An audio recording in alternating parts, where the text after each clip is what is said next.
Hi, this is Jan Reha with Career Discovery. I have been doing career counseling for the last 30 years, and most of that time I have worked in family law as a career expert. In the course of that time, I have worked with two attorneys who I'm interviewing today. Those are family law attorneys now practicing collaborative law.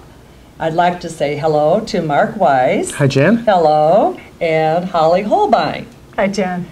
Both of these attorneys have been practicing family law, but now are much more involved with collaborative law.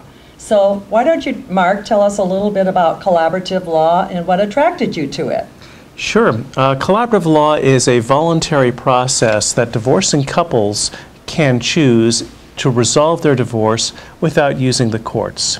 They do so by committing, despite perhaps having some really severe disagreements and conflict, to resolving the conflict with a team of specialist attorneys, financial and coaches, as well as other people who might be useful to support them in resolving their dispute through the collaborative law process. And why don't you tell us a little bit about the process and what people can expect? Well, collaborative law process is quite different from the conventional divorce that most of us think of when we hear the word divorce. There are a couple of really key differences, and Mark's talked about a couple of them. But in general, there is a commitment to resolve matters without going to court, and that's a commitment that's made by all the professionals, the attorneys in particular, because of course we are trained in legal process. But really, over the years, I've been a family law attorney almost 20 years, and Mark over that 22 years. We have really seen firsthand from the trenches what the legal system can do to families going through a divorce transition. And it's a brutalizing, horrifyingly expensive process for most people. And so one of the things that we've found is in order to increase the level of service to families going through divorce and to make that a process that's more productive and more healthy for families is to take the legal system out of it for the most part and have people make decisions based on what's important to them as opposed to what is important to a judge or to a lawyer. One way of thinking about the legal processes or conventional divorce is you can think of two people, a husband and wife, soon to be a former husband and wife, playing tug of war with each other over a mud pit. And when they're doing that, they're going to both get dirty. One or both of them are going to fall in. We try to take them away from that scenario altogether, instead have them work within the paradox that they need to be partners if they are going to reach agreement. Now, they don't start off being partners, totally not. But we work with them so that they gradually become partners through a process with complete transparency, information sharing, education. Yeah, one of the things that's different also about collaborative process is that it does tend to be lower cost. It's not an inexpensive process, but it's a lower cost process relative to a conventional divorce. And it's kind of counterintuitive because one of the things that we do to help people move through this kind of strategic cooperation that's needed to get a divorce collaboratively, what we do is we actually work with people who are specially trained in specific areas. You know, divorce is composed of a number of parts. It's composed of issues about children. It's composed of financial issues, vocational issues, Jan, like you help folks with. It's composed of legal issues, but primarily it's composed of emotional issues. And so one of the things that we're doing is we're really tending to all of those pieces. And we're having the couples and the families that we work with go through some work with each of these individuals who are specially trained so that they are tending to those things. I mean, one of the things that I found, and I'd be interested to hear what Mark's experience is that when my clients are able to work a little bit with someone who knows, an expert, a mental health expert who knows about children and divorce, they can work a little bit with that person and then come back to me as a lawyer and be much more productive in talking with their soon-to-be former spouse about how they should co-parent and structure their families post-divorce.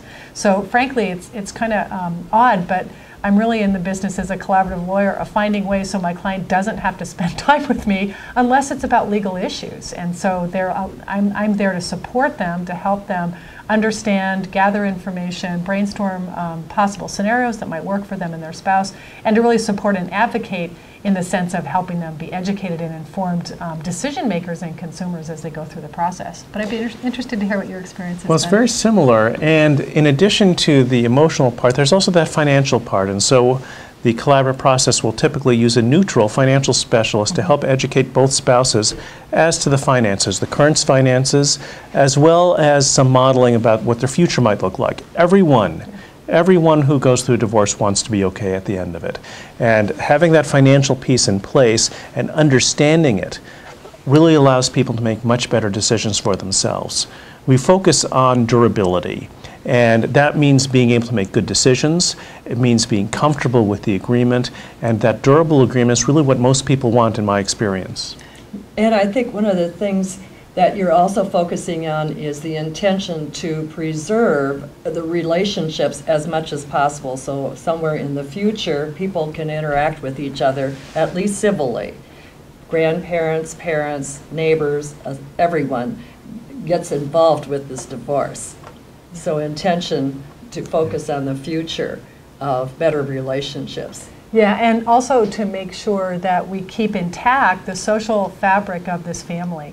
As you said, it's not only just, it doesn't just spread laterally to the rest of the community, but it spreads over time to people who aren't even born yet. How you do your divorce today has a huge impact on your grandchildren and great-grandchildren, not to mention your children. So I love that you highlighted that, because that is something that's very different about collaborative practice. We're actually thinking about those things, whereas in the legal system, they're really not.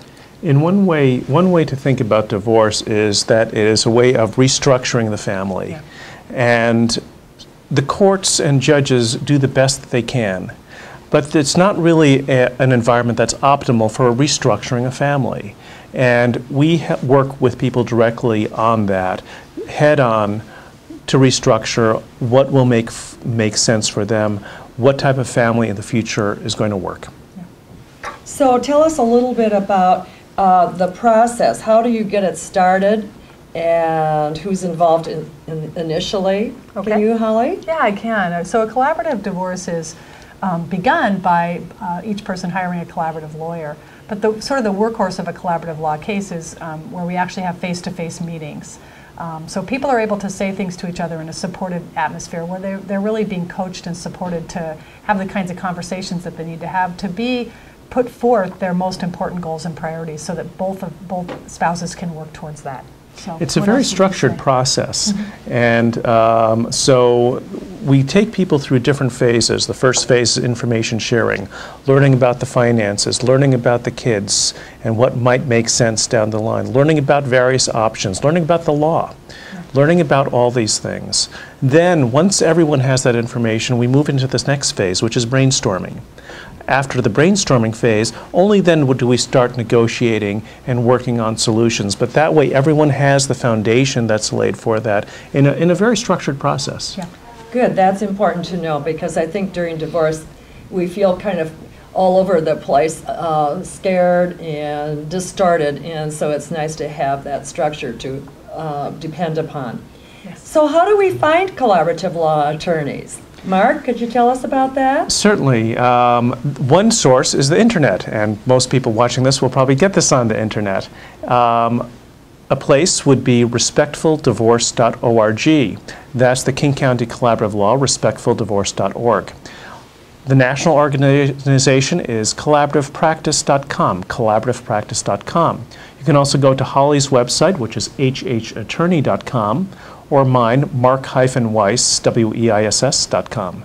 And I'd also recommend people just go onto Amazon.com or Google Books. There are a couple of terrific books on collaborative law for people going through collaborative divorce. Great. Well, I thank you for sharing this valuable information, and I hope the audience found it valuable as well.